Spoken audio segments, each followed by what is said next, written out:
ছিল আমার শরীরের সাথে। আরে ওকে ঠিক করো, ওকে ঠিক করতে হলে আমাকে ওকে শুতে হবে। তাহলে শুয়ে দে। কিভাবে শুবো? আমার তো হাতই নেই।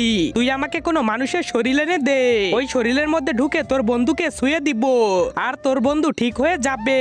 আমি এক্ষুনি শরীর নিয়ে আসতেছি।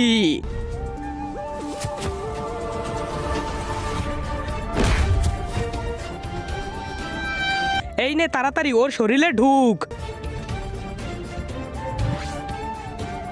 পেয়ে গেছি আমি শরীর, এখন তাড়াতাড়ি ওকে ঠিক করতেছি। তার আগে মাকে তো আমরা সবাই ভালোবাসি। আজকে দেখি বাবাকে ভালোবেসে কে কে ভিডিওতে লাইক করে চ্যানেলটি সাবস্ক্রাইব করে দেয়। আসলে আমি দেখতে চাই তুমি বাবাকে কতটা ভালোবাসো, আর কমেন্টে অবশ্যই আই লাভ ইউ বাবা লিখে যাবে। এখন আমি ঠিক হয়ে যাব। হ্যাঁ, আরে বাহ স্যার, আপনি তো একবারই জেল থেকে পালানো আসামিকে মেরে দিলেন। আপনার তো প্রমোশন হবে।